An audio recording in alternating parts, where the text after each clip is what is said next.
On va parler du Hamas, de l'Iran, avec un spécialiste que moi je l'aime bien énormément, qui connaît ces sujets-là particulièrement, avec une grille de lecture qui est toujours intéressante, qu'on soit d'accord ou pas. Emmanuel Razavi, bonjour. Est-ce que vous m'entendez, Emmanuel?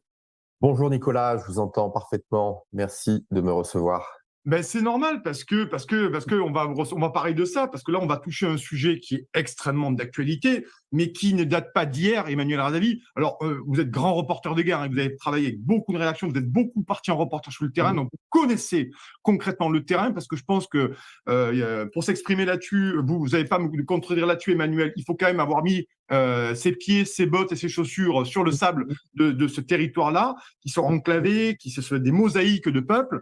Et là, aujourd'hui, et vous êtes spécialiste de la région, donc Emmanuel, vous avez écrit dans Paris Match, vous avez fait dans VA aussi, d'ailleurs, ce matin VA, franc-tireur également, donc c'est très large, hein, bien entendu, sur cette question. Et ce matin, je voulais vous inviter sur l'origine du Hamas, la constitution du Hamas, et surtout, qui a-t-il derrière le Hamas? Et vous semblez penser, pas que vous d'ailleurs, hein, pas que vous le dites dans vos enquêtes, que l'Iran est toujours là, et on va parler de ce conflit là-bas, et moi aussi, on va parler des conséquences que ça pourrait avoir sur le sol français. Ça m'a déjà, et vous allez nous en dire plus. Rapidement, Emmanuel, pour commencer cet entretien, de quoi parle-t-on lorsqu'on parle du Hamas, concrètement? Alors, lorsqu'on parle du Hamas, en fait, on parle d'abord d'un groupe terroriste, hein, de façon claire, Ouais. mais on parle en fait d'un groupe qui a été créé, en fait, qui s'est créé en 1987 et qui est la branche, en fait, hein, très directe de l'organisation égyptienne Ouais. des Frères musulmans à Gaza. En fait, dans l'article 2 de sa constitution, de sa charte précisément, le Hamas dit en fait nous sommes les ailes des frères musulmans. Alors pour ceux qui ne le savent pas, les frères musulmans, hein, c'est une organisation islamiste en fait égyptienne qui a été créée en 1928, qui a été créée par Hassan al-Banna, qui était le grand-père de Tariq Ramadan d'ailleurs, voilà, et qui revendique en fait l'instauration, si vous voulez, d'un califat, c'est-à-dire un État qui serait régi en fait par la loi islamique partout où vit un musulman. Ce qui est très important à comprendre, c'est que les frères musulmans n'ont pas de revendication territoriale en général. Mmh.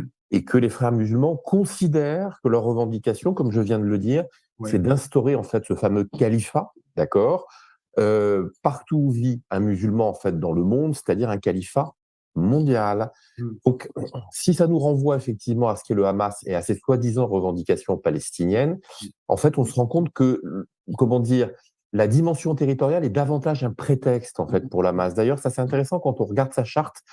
Il Oui. dit très précisément qu'il ne veut aucune négociation, qu'il ne discutera jamais, qu'il n'acceptera jamais quelque forme que ce soit de négociation avec Israël.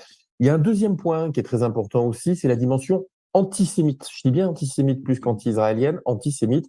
C'est-à-dire que le Hamas, d'ailleurs comme les frères musulmans, hein, dans leurs textes originaux et pour cause, hein, puisque Israël n'existait pas encore quand les frères musulmans se sont créés, l'ennemi en fait qui est pointé du doigt systématiquement, ce sont les Juifs. Voilà. Encore une fois, y compris dans la charte du Hamas de 1987, plus que l'État en fait d'Israël. Donc c'est vraiment un mouvement en fait qui est à la fois terroriste, antisémite, c'est ce qu'il faut retenir.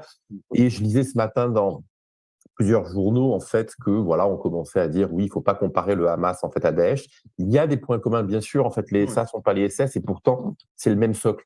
Et ce que je veux dire par là, c'est que le socle commun à Daesh comme au Hamas, ce sont les frères musulmans. Les frères musulmans ont fourni beaucoup en fait de cadres et de combattants à Daesh comme à Al-Qaïda d'ailleurs. Mmh.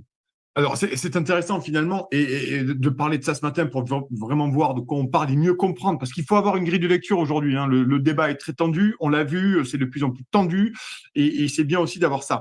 Je voudrais qu'on parle aussi, bien entendu, Emmanuel, de ce lien presque incestueux, j'ai envie de dire, entre le Hamas et l'Iran. Et dans votre enquête, notamment, vous avez fait plusieurs, vous avez fait VA, vous avez fait Franc-Tireur, Match aussi, Paris Match, vous le dites bien, il y a ce lien extrêmement important entre l'Iran et le Hamas, dont et vous dites que normalement, c'est des centaines, des dizaines de millions d'euros par an d'aide de l'Iran portée au Hamas. C'est ça à peu près, hein? Et pourquoi? Oui, alors vous avez raison, Nicolas. En fait, si vous voulez, en fait, structurellement, ce qu'on ignore très souvent en France, mais que savent à peu près tous les Iraniens, Ouais. c'est que lorsque Khomeini arrive au pouvoir, prend le pouvoir en Iran en 1979, Mmh. Khomeini, en fait, a été formé par ce qu'on appelle la branche chiite des frères musulmans. Pour beaucoup d'experts, en fait, en Occident, les frères musulmans sont égyptiens à l'origine, donc Mmh. sunnites, là où l'Iran est chiite. Et dès lors, on imagine qu'il n'y a pas de frères musulmans en Iran, ce qui est une erreur parce qu'il y a une branche qui s'appelle les Fédayines de l'islam, qui va émerger à la fin des années 40 et dont Khomeini, l'ayatollah Khomeini, va être extrêmement proche. Alors, je vous le dis parce que d'une part, c'est sourcé, mais j'ai eu, moi, un très, très long entretien avec le fondateur, en fait, le cofondateur, pardon, des Gardiens de la Révolution. Il y a quelque temps, j'ai relaté ça là dans un des journaux pour lesquels j'ai fait des reportages. Je fais des reportages. Et qui donc Moshen Chazegara, qui est le cofondateur historique des Gardiens de la Révolution, me l'a bien confirmé. Et évidemment, il était l'un des plus proches de Khomeini. Il était d'ailleurs en exil, a vécu en France en 78, fin 78. Et donc, si vous voulez, il y a en fait, si vous voulez, j'allais dire un lien historique entre la République islamique d'Iran et les frères musulmans. Les premiers quasiment d'ailleurs à soutenir, si vous voulez, dans le monde arabe, l'avènement de cette République islamique d'Iran, ce sont des frères musulmans. On retrouve d'ailleurs des déclarations à l'époque du guide de la confrérie égyptienne, qui lui-même dit en fait que se félicite de l'arrivée au pouvoir en fait de Khomeini, évidemment, en disant que l'Iran, la République islamique d'Iran, est le premier État islamique. C'est important, la notion d'État islamique, parce qu'on retrouve ça à Téhéran, on retrouve ça chez les frères musulmans égyptiens, on retrouve ça avec le Hamas systématiquement, en fait, cette volonté de voir émerger, bien sûr, Daesh ou Al-Qaïda, de voir émerger cet État en fait islamique. Et dès lors, en fait, dès 1979, si vous voulez, le lien avec les milices en fait, islamistes, djihadistes, en fait, liés aux frères musulmans, vont servir à l'Iran pour imprimer sa marque, faire de l'influence, bien sûr, dans le monde arabe, mais pas que, parce qu'il y a un vrai socle idéologique, en fait, commun. Et bien sûr, quand en 1987, c'est-à-dire 8 ans après l'avènement de la République islamique d'Iran, le Hamas va se créer. Évidemment, en fait, l'Iran, assez rapidement, va commencer à établir des liens, va commencer à le financer, va commencer en fait à le conseiller. Je vous apprends rien parce que je crois qu'on en parle pas mal à la télévision en ce moment aussi, c'est que le Hamas, comment dire, est passé maître dans l'art en fait de fabriquer en fait un certain nombre d'armes. On sait qu'il les fabrique en fait parce qu'il a appris ça de conseillers en fait iraniens, mais il utilise en fait de la technologie en fait iranienne de façon assez régulière. Et oui, vous avez raison, effectivement, le Hamas touche chaque année en fait effectivement des dizaines, effectivement 2 millions en fait de dollars en fait ou d'euros effectivement qui viennent de l'Iran. Mais c'est pas tout, avec de la formation des cadres du Hamas sont formés aussi en fait en Iran. On sait qu'ils sont formés par les Gardiens de la Révolution. Donc les Gardiens de la Révolution, en 2 mots, c'est le bras armé de la République islamique en fait d'Iran, connu pour ses exactions évidemment, et par une partie de une branche particulière des Gardiens de la Révolution qui est la force Al-Quds, qui est chargée des opérations en fait extérieures, des Gardiens de la Révolution. Mais Emmanuel, j'ai une question tout à fait pratique. J'ai lu votre enquête là-dessus. Je me dis, mais comment les cadres du Hamas arrivent à aller se former en Iran? Enfin, à un moment donné, il faut bien qu'ils aillent en Iran. Comment ça a l'air bête comme question, mais je me dis, bon, non, c'est en général pas extrêmement compliqué parce qu'en fait, il y a parmi eux, en fait, certains en fait passent et c'est vrai aussi pour ceux qui viennent d'Iran à Gaza. Il y en a qui passent par l'Égypte, il y en a qui passent par le Liban. Enfin, si vous voulez, il y a des connexions, il y a des réseaux en fait depuis des années qui leur permettent évidemment de sortir en fait de Gaza et ensuite de rejoindre en fait Téhéran très simplement. En fait, il y a encore une fois, que ce soit par l'Égypte, soit par le Liban, en fait, en l'occurrence, il y a des avions qui rejoignent Téhéran, et donc ils vont là-bas en fait aussi, enfin, j'allais dire aussi facilement, c'est jamais facile, mais enfin en tout cas les filières, sont existantes, de même qu'elles sont existantes au Liban, au sud Liban, avec le Hezbollah, dont on parle beaucoup en ce moment et qui menace effectivement la partie nord d'Israël, et le Hezbollah, qui est, on le dit pas assez, le Hezbollah, ce sont les gardiens de la Révolution. C'est une création des gardiens de la Révolution au sud Liban. En fait, c'est la filiale en fait des gardiens de la Révolution en fait au sud Liban, créée en 1982 par les Iraniens. Il y a quelque chose aussi intéressant dans vos enquêtes, c'est à quel point finalement les services israéliens ont vu d'un bon œil l'arrivée du Hamas à Gaza pour faire concurrence à l'OLP.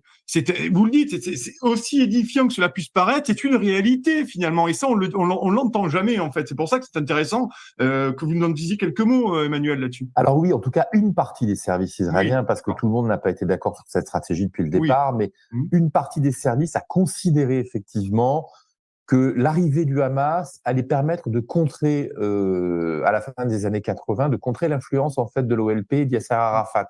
Mm. Dès lors, en fait, ces services ont laissé en fait le Hamas essaimer en fait de façon très claire, euh, pensant pouvoir en fait le contrôler. C'est là qu'ils ont fait une erreur parce que le Hamas avait été extrêmement clair. Je me réfère à nouveau à sa charte. Aucune Ouais. négociation. Aucune négociation. Donc, en fait, ils n'ont jamais pu réussir à négocier avec lui, ou alors de façon très ponctuelle, mais les négociations n'ont jamais tenu. Mm. Et de plus, ils n'ont jamais réussi à vraiment le contrôler parce que le Hamas, en fait, a imprimé sa marque de fabrique assez rapidement. Et la marque de fabrique du Hamas, c'était notamment les attentats suicides.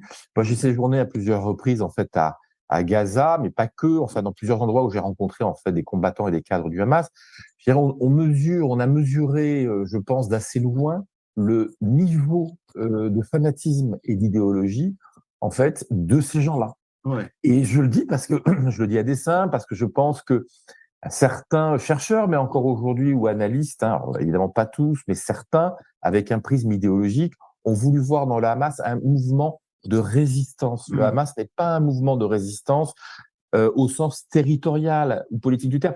Le Hamas, c'est vraiment une organisation terroriste, idéologisée. C'est une organisation frériste qui a vraiment des points communs. Je le rappelle, et je connais quand même bien ça. Je travaille Oui. là-dessus depuis très Ah oui. longtemps. Je C'est vais pour sur ça le que vous êtes terrain, là, vous Emmanuel. rappeliez, voilà, qui a Mm. vraiment en fait un socle commun, encore une fois, avec Al-Qaïda ou avec Daesh. Alors même si, bien sûr, ce sont des organisations différentes, hein, évidemment, c'est une réalité aussi. Mais il y a un socle commun qui est le socle frériste, avec cette volonté en fait d'aboutir à la création d'un État islamique avant que ce soit un État palestinien. Voilà. Donc ça, il faut le répéter, je pense, à l'envi pour que les gens en fait le comprennent.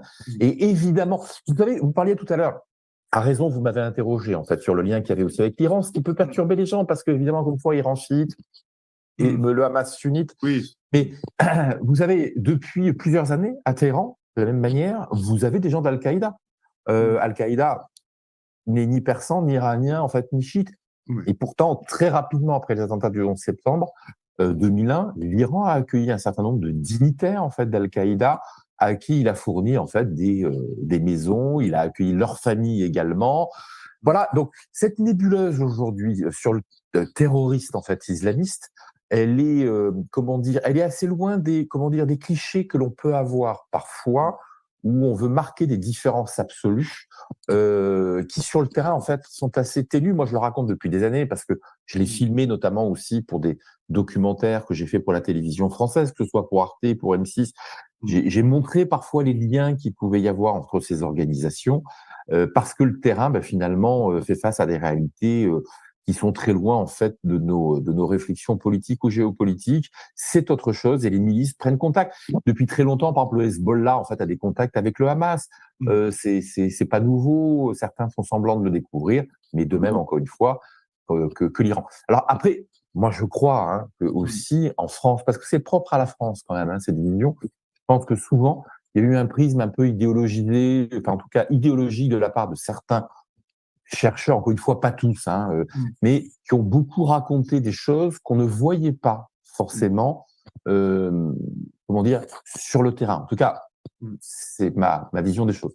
Ouais, elles sont intéressantes. Merci en tout cas, on est encore ensemble pour une petite dizaine de minutes. Cher Emmanuel Razavi, grand reporter notamment pour Match, Frontières, et je voulais et merci d'être là. Et après Emmanuel Razavi, il y aura professeur Christian Perron. D'ailleurs, je sais, je l'ai vu arriver dans nos studios. Et ensuite le grand entretien de Jack Beau. D'ailleurs, on sera à peu près sur la même thématique et on verra. C'est intéressant. Donc merci Emmanuel Razavi d'être là ce matin avec moi. Vous avez dans votre enquête chez Franc-Tireur, parce qu'il faut citer des sources, c'est toujours important. Vous avez la citation de la journaliste Bouziane Ahmed Kodja qui dit qu'en 87, lors de la première intifada, la colère fut canalisée, voire confisquée par le Hamas, qui agissait sous les bons offices de l'organisation des frères musulmans égyptiens, vous en avez parlé. Et en réalité, ces derniers avaient compris qu'il ne fallait pas rater le tournant historique qui s'offrait à eux et que le contexte allait leur permettre d'idéologiser la révolte du peuple palestinien par l'islam politique. C'est intéressant cette citation de cette journaliste, parce que finalement, ça nous donne quelques clés pour comprendre aussi ce qui se passe. Alors, vous avez raison. Alors, Bouziane Ahmed Kodja, c'est un des très, très grands spécialistes, en fait, hein, du djihadisme, avec lequel je travaille depuis d'ailleurs plusieurs années. Bouziane, en fait, ce qu'il explique extrêmement bien, c'est qu'il y a un agenda systématiquement, qui est bien sûr un agenda religieux, mais aussi un agenda en fait politique. Et que, comment dire, le Hamas, comme les organisations terroristes en fait islamistes en général, instrumentalise très souvent, je dirais, le désarroi en fait Ouais. des populations arabes, à commencer par les populations palestiniennes. C'est ce qui fait en fait, c'est ce qui leur permet de pouvoir recruter d'ailleurs dans la jeunesse.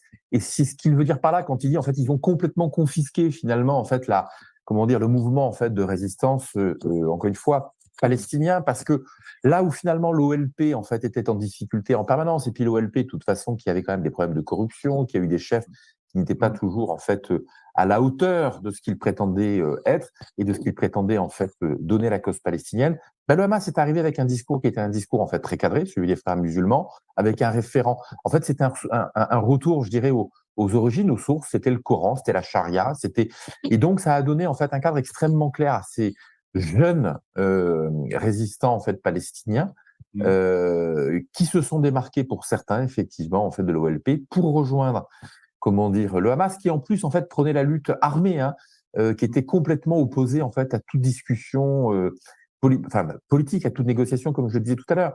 Donc c'est sûr que chez des jeunes en fait qui vivent dans la privation, dans la frustration, ce discours extrêmement radical a porté en fait à ce moment-là. Ouais. Après, avec une justification qu'il faut aussi dire, parce que il y a une chose qu'on oublie très souvent, c'est que lorsqu'on parle en fait des combats qui sont menés en fait par les frères musulmans en général, ce qui est prôné par les frères musulmans très souvent, c'est d'avoir des relais dans le monde pour porter en fait, si vous voulez, la justification de leur combat.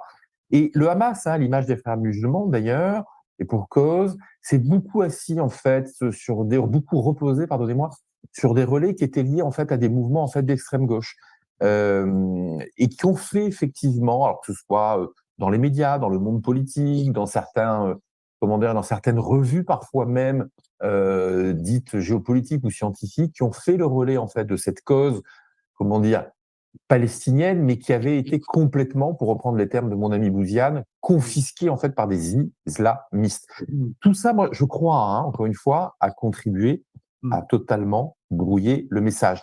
Et moi, je le vois encore d'ailleurs aujourd'hui, parce que j'entends des gens parfois, et tout le monde a le droit de s'exprimer, c'est extrêmement bien, mais j'entends parfois des gens s'exprimer en fait sur le sujet, alors qu'ils n'ont jamais approché en fait un cadre du Hamas, qui ne sont jamais allés à Gaza ou à Ramallah, et donc qui n'ont pas en fait, si vous voulez, le retour d'expérience, qui est important, me semble-t-il, de ces gens-là, en fait, comment dire, du terrain.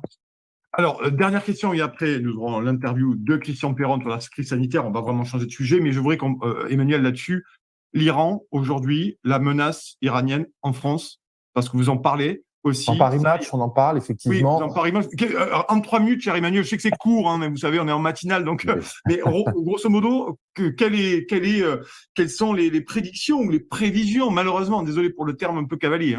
Alors, bon, je me garderai bien de toute prédiction. Ce que l'on voit et ce que l'on entend, et c'est ce que je raconte effectivement dans Paris Match il y a quelques jours, c'est qu'effectivement, les services de renseignement occidentaux, mais notamment iraniens, font passer ce message-là aussi, c'est que la France est dans le viseur, évidemment. Pourquoi ? Parce qu'ils veulent faire pression sur la France pour qu'elle-même fasse pression à son tour sur Israël, voilà, pour baisser sans aucun doute le niveau en fait comment dire, de répression.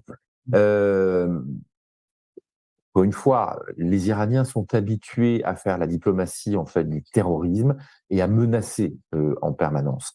Donc c'est pas parce qu'ils disent, comme dirait mon camarade Frédéric Ancel, le géopolitologue, c'est pas parce qu'en fait ils le veulent qu'ils ont la capacité en fait de le faire.